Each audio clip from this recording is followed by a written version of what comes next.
Assalamualaikum warahmatullahi wabarakatuh.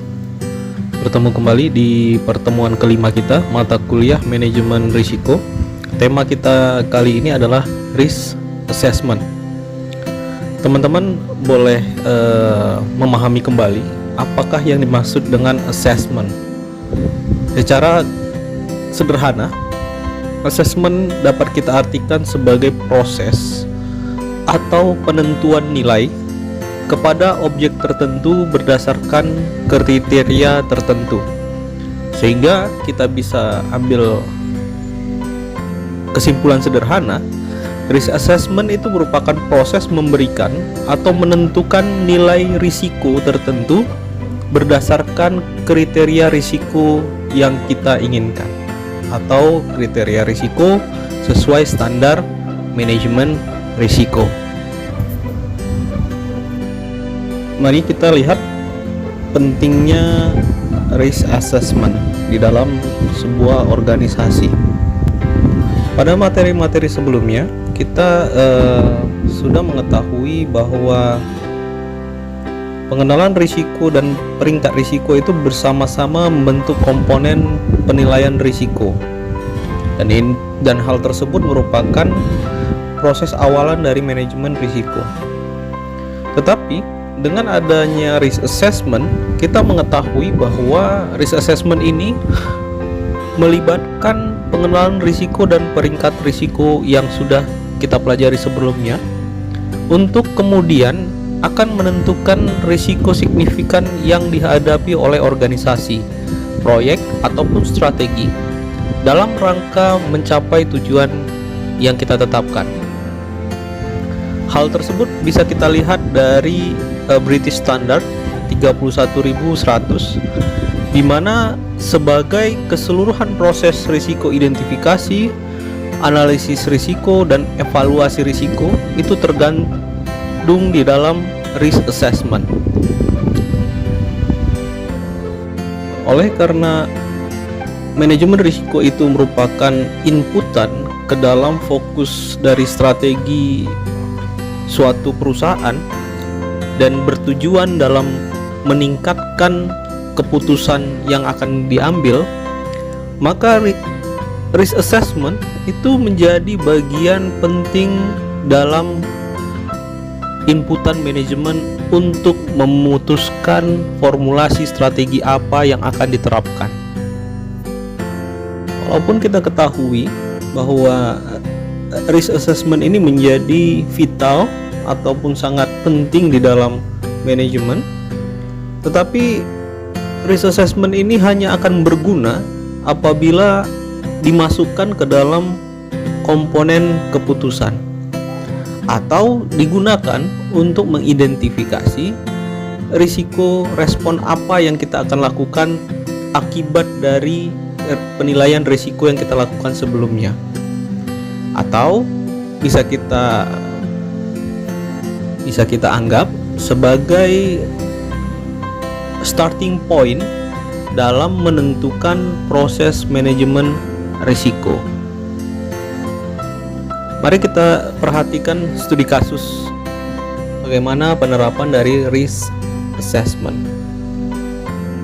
Kita lihat dari departemen di dalam rumah sakit ya.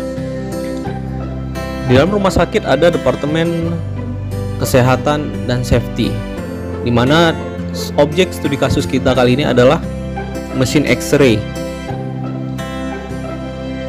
Departemen kesehatan dan safety tadi hanya akan mengasumsikan kontrol terhadap penggunaan alat diasumsikan berdasarkan keefektifannya, di mana jika X-ray tadi bisa berfungsi dengan baik, maka orang di dalam departemen itu akan mengasumsikan bahwa alat-alat tersebut berfungsi dengan baik.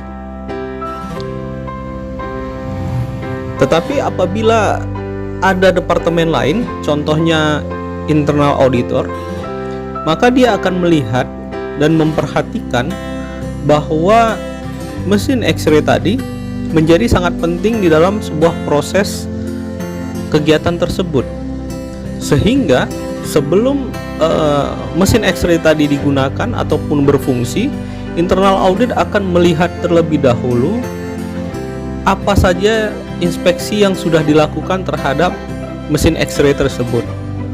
Hal tersebut digunakan untuk memastikan bahwa benar-benar mesin X-ray tadi berfungsi dengan baik. Dari dua contoh kasus tersebut, kita ketahui bahwa internal auditor melakukan penerapan assessment risk, yaitu dengan melakukan pengecekan terlebih dahulu terhadap fungsi-fungsi dari mesin X-ray tersebut.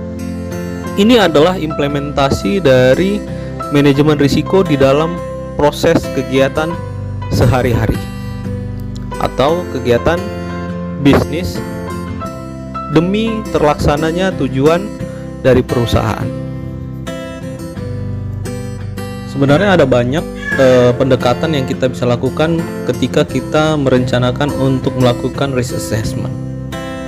Tetapi salah satu unsur yang paling penting adalah siapa yang akan terlibat dalam proses assessment risiko ini. Sehingga kita bisa kerucutkan proses assessment risk ini menjadi dua bagian utama. Ya, terkadang risk assessment itu dilakukan oleh board of director atau petinggi-petinggi dari suatu perusahaan.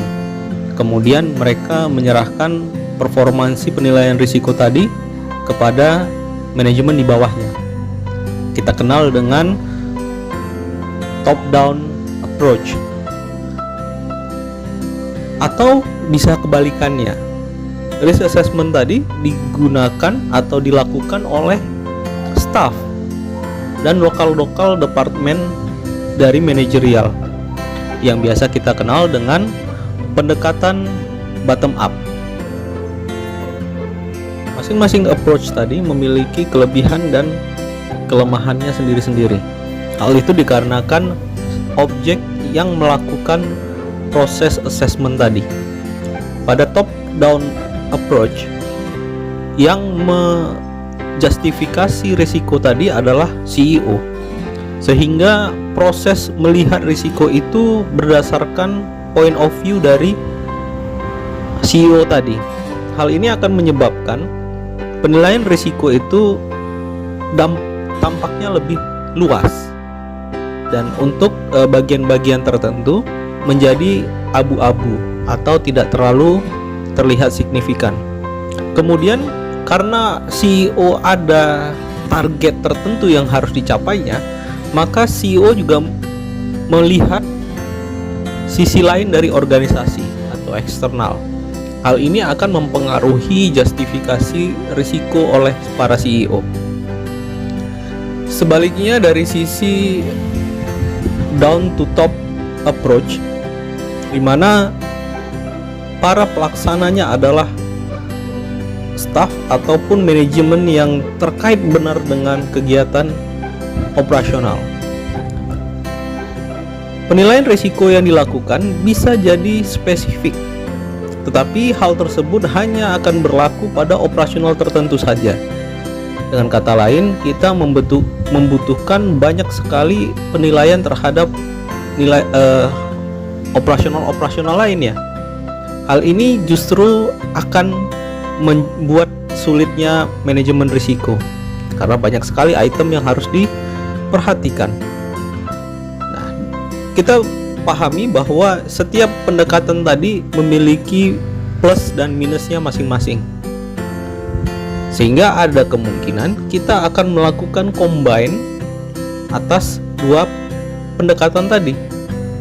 Dan standar-standar manajemen risiko yang kita pelajari sebelumnya, saya kira sudah memberikan pemahaman bagaimana cara atau teknik mengakses dengan mengkombinasikan dua pendekatan tersebut.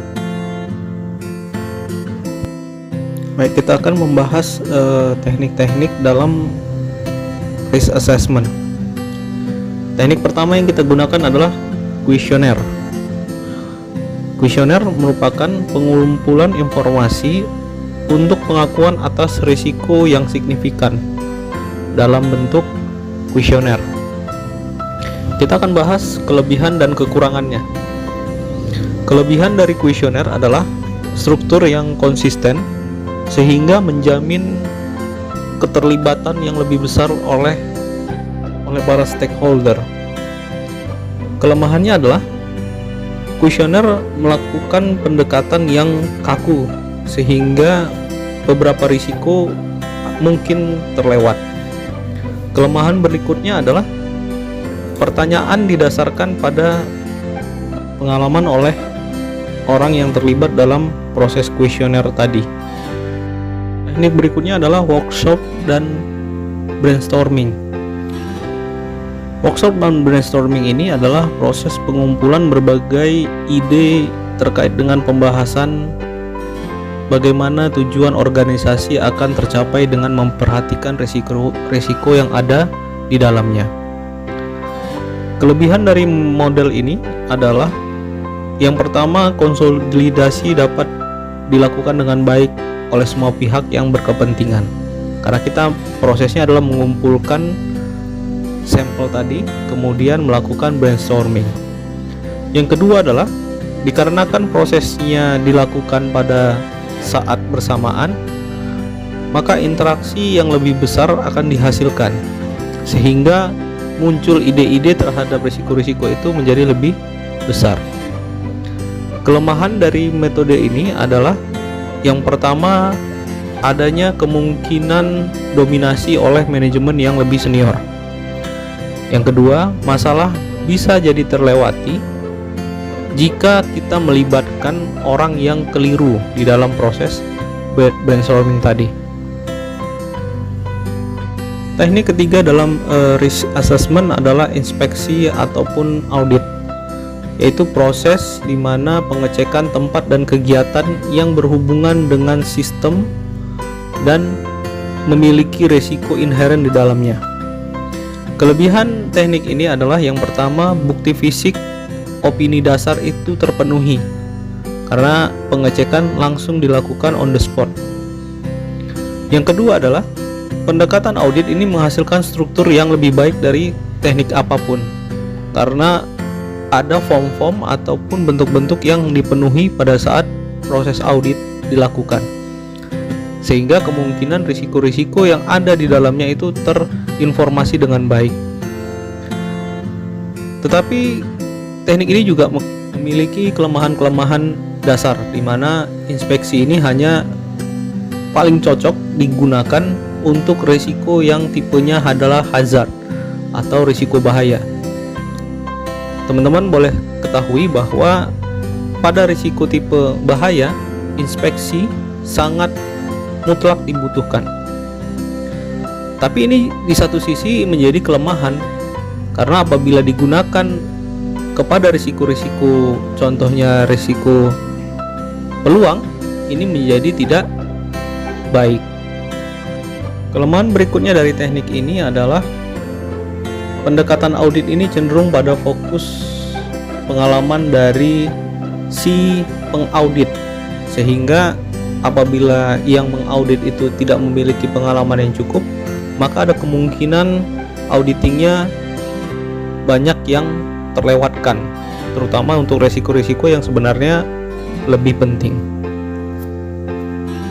Teknik terakhir yang kita pelajari di pertemuan kali ini adalah flowchart, di mana flowchart ini adalah analisis proses dan operasi di dalam organisasi untuk mengidentifikasi komponen-komponen penting sesuai dengan alur operasional. Teknik ini juga memiliki kelebihan dan kekurangannya. Untuk kelebihannya, yang pertama adalah output yang dihasilkan oleh flowchart itu sangat berguna dan dapat digunakan oleh tempat lainnya. Tempat lain di sini maksudnya adalah bagian lain di dalam organisasi. Kemudian kelebihan berikutnya adalah analisis dari teknik ini menghasilkan pemahaman tentang proses yang lebih baik. Karena teman-teman boleh pahami, di dalam manajemen risiko, mengetahui proses itu menjadi kebutuhan yang sangat penting. Keterlewatan dalam memahami proses akan menyebabkan kita kehilangan informasi penting terkait risiko-risiko yang terkandung di dalam proses tersebut.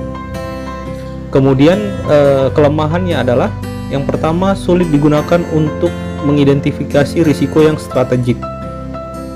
Dengan kata lain, model flowchart ini akan sulit diimplementasikan pada strategi top down, di mana top down tadi seperti yang kita bahas sebelumnya banyak berisikan risiko-risiko yang sifatnya strategik. Kelemahan berikutnya adalah mungkin sangat detail sehingga akan membuang waktu yang cukup banyak. Ya, teman-teman boleh paham bahwa kalau flowchart itu dia sangat detail dalam hal operasionalnya. Jadi sisi-sisi operasional itu sangat detail. Untuk bagian-bagian risiko tertentu, detail sekalipun akan membuang-buang waktu. Salah satu implementasi dari risk assessment bisa kita lihat dari matriks risiko seperti gambar yang tertera dalam video ini.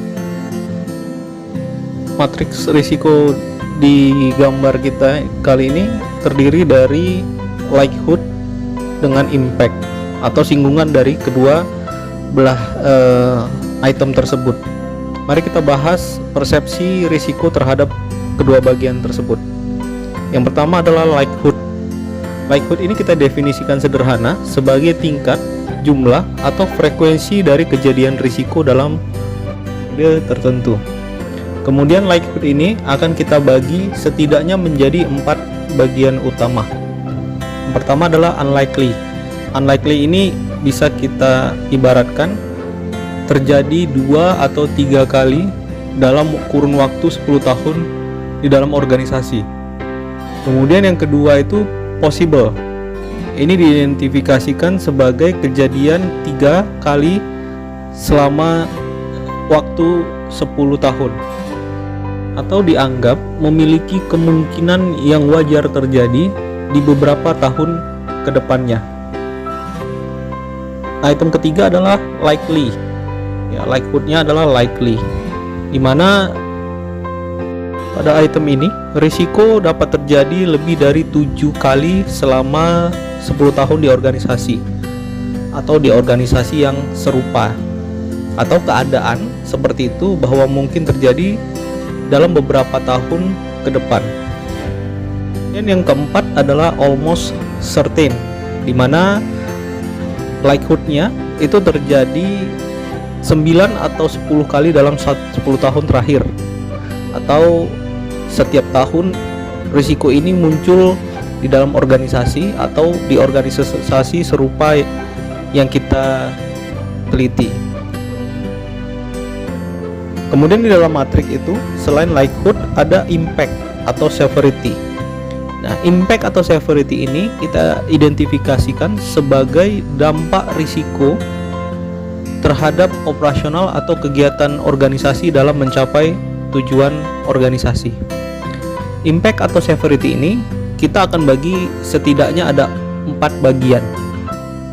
Bagian pertama adalah small. Dampak small ini kita identifikasi sebagai dampak yang paling minor. Kalau kita analogikan, small ini seperti tidak berdampak pada kesehatan pasien, atau pengurangan kecil reputasi jangka pendek, atau tidak ada pelanggaran hukum, atau kerugian ekonomi yang diabaikan dapat dipulihkan. Ini adalah dampak dari bagian small.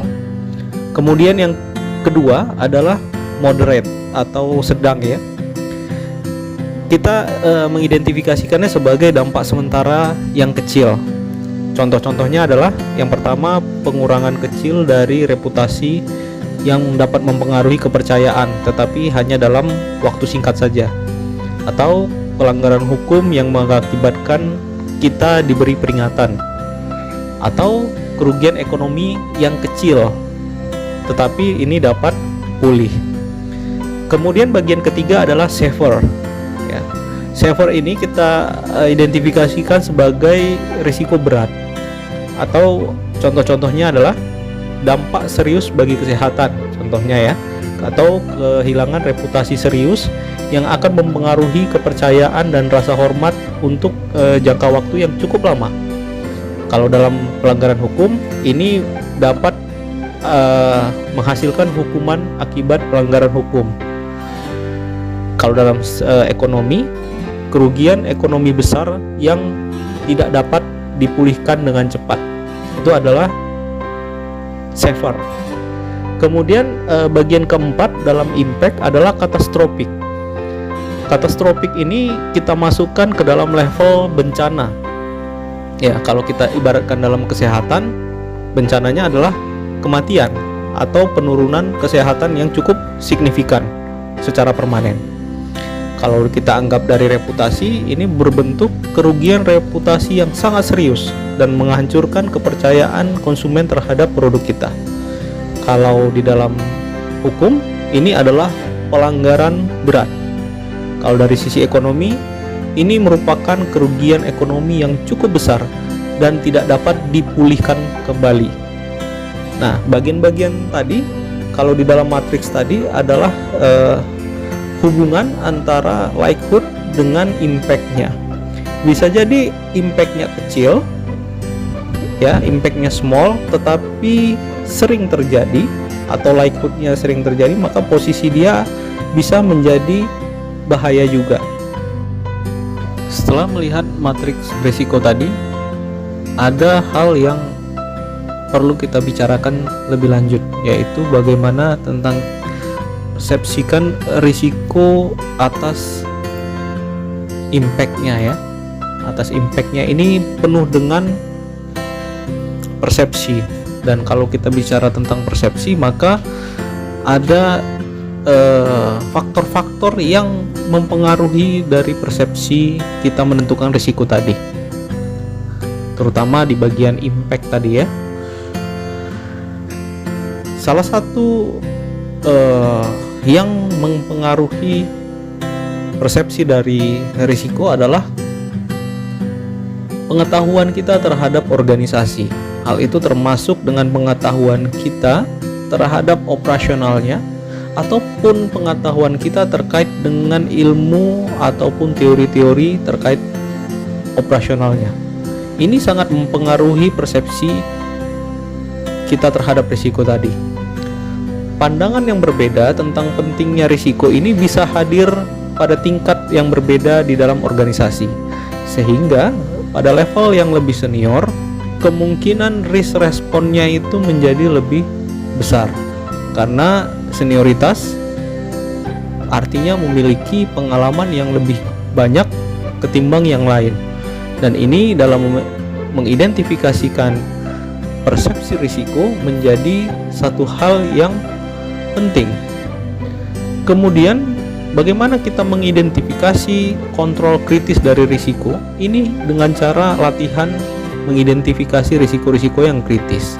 Tanpa latihan dan sumber daya yang digunakan, maka kita dipastikan akan lebih ceroboh dalam menentukan impact risiko. Dan yang terakhir, pemahaman dan persepsi terkait dengan risiko mungkin tidak cukup diinformasikan atau sepenuhnya menjadi lebih objektif, karena di dalam level-level tertentu di dalam organisasi ada faktor lobby ataupun tindakan kerjasama yang akan berdampak terhadap paparan informasi risiko, sehingga hasil yang diberikan itu menjadi tidak objektif. Contoh case-nya adalah reporter. Reporter memberikan sesuatu hasil yang tampak dari sisi persepsinya dia, sehingga ketika kita melihat reporter yang secara sembrono menghasilkan identifikasi atas berita yang dikumpulkannya, kita akan mengalami kegagalan persepsi terhadap berita tersebut.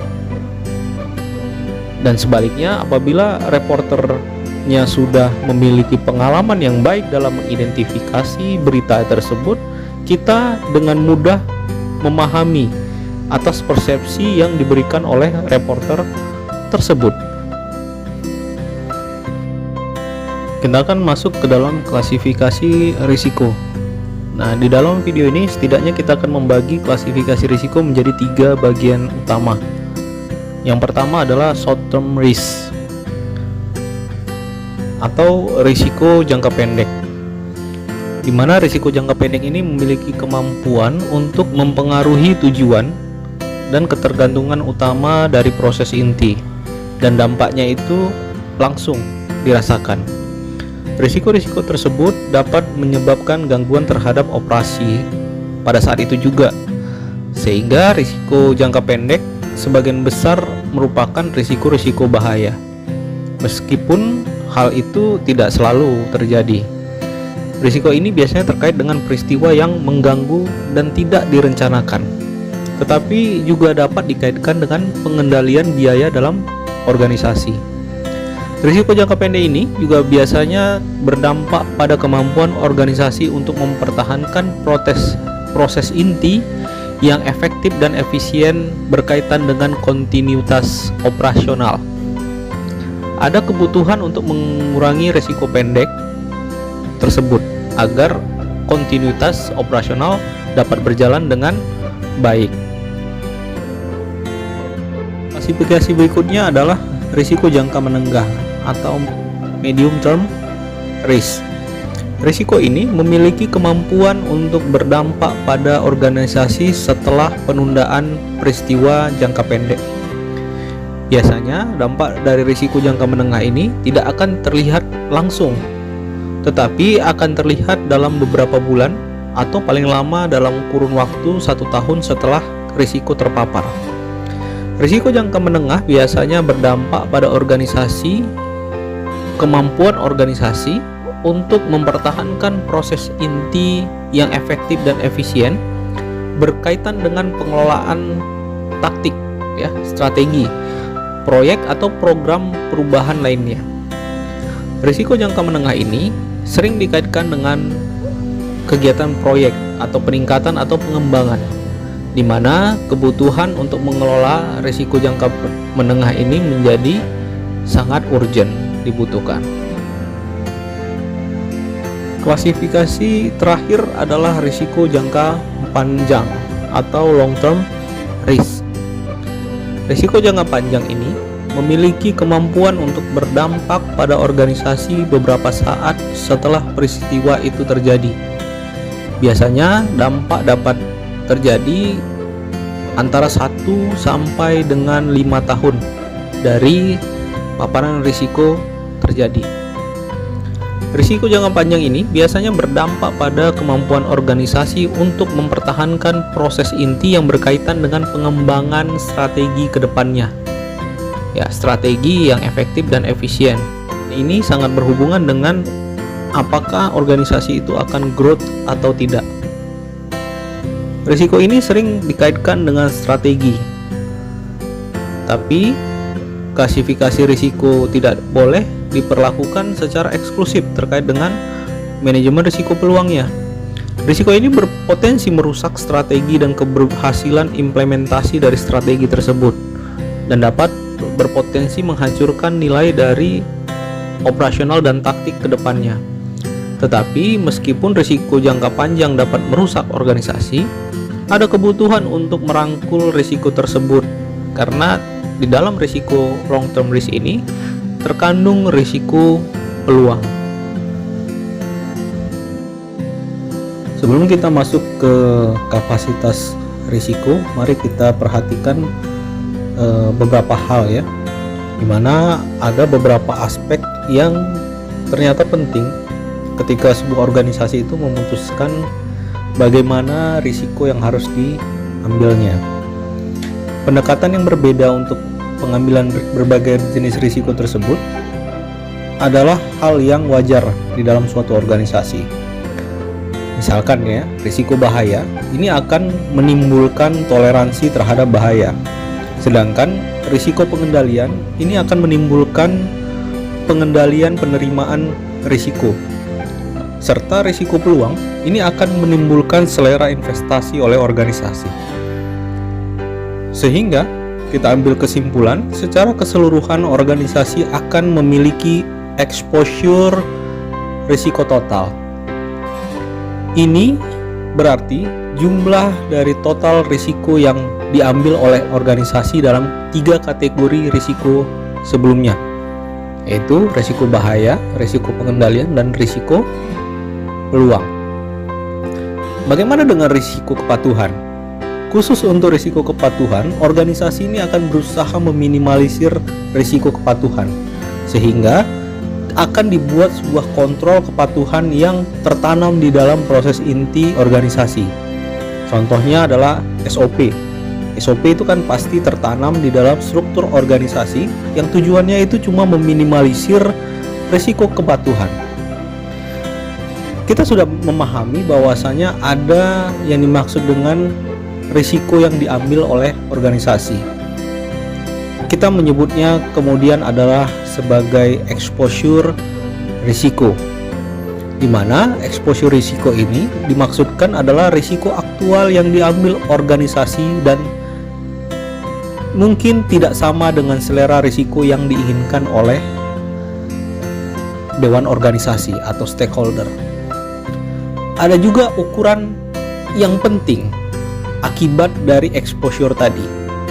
Nah, dia adalah kapasitas risiko, di mana kapasitas risiko dimaksudkan sebagai ukuran berapa besar risiko harus diambil oleh organisasi, atau berapa besar ukuran risiko tersebut mampu diambil oleh organisasi. Banyak cara untuk menganalisis risiko yang kompatibel dengan sikap organisasi terhadap risiko. Contoh sederhananya nih, selera risiko Dewan Komisaris selalu berada di dalam kapasitas risiko organisasi dan lebih besar atau sama dengan exposure total wajah organisasi. Faktor yang berkontribusi terhadap krisis keuangan adalah bahwa lembaga keuangan terpapar pada tingkat risiko di luar risiko yang ditanggung kapasitas organisasi tadi. Jadi, semakin besar krisis yang akan terjadi, itu diakibatkan risiko yang menghampiri organisasi itu lebih besar daripada kapasitas risiko yang dimilikinya. Mari kita lihat bagaimana bentuk kapasitas organisasi dalam menerima risiko. Nah, kapasitas organisasi dalam menerima risiko itu sangat tergantung pada kekuatan keuangannya, ya, kokohnya infrastruktur yang dimiliki oleh organisasi, reputasi yang dimilikinya, bagaimana brandnya, serta sifat kompetitif organisasi di dalam pasar. Ini merupakan faktor yang menentukan seberapa besar kemampuan organisasi dalam menghadapi risiko, atau kita sebut dengan kapasitas risikonya. Oke, teman-teman, mari kita perhatikan case study di pertemuan kali ini, yaitu mari kita perhatikan bisnis perbankan. Dari bisnis perbankan, kita setidaknya bisa mengambil 3 komponen penting untuk diteliti. Yang pertama, apa risk exposure-nya? Yang kedua, bagaimana risk appetite dari CEO ataupun stakeholder pada bisnis bank? Dan yang ketiga, setelah teman-teman mengetahui definisi 1 dan 2-nya, maka mari kita tentukan risk capacity-nya. Sebagai contoh, biar supaya gampang, kita lihat fenomena di tahun 98, di mana banyak perbankan berjatuhan akibat krisis ekonomi di tahun 98. Ini pasti ada hubungannya dengan paparan risiko pada tahun itu. Silahkan pahami studi kasusnya dan jawab pertanyaan-pertanyaan ini di kolom tugas Google Classroom. Sekian pertemuan kita pada video pembelajaran kali ini. Tetap semangat. Kita tutup dengan membaca hamdalah. Alhamdulillahirobbilalamin. Tetap sehat dan semangat selalu. Wabillahi taufik wal hidayah. Wassalamualaikum warahmatullahi wabarakatuh.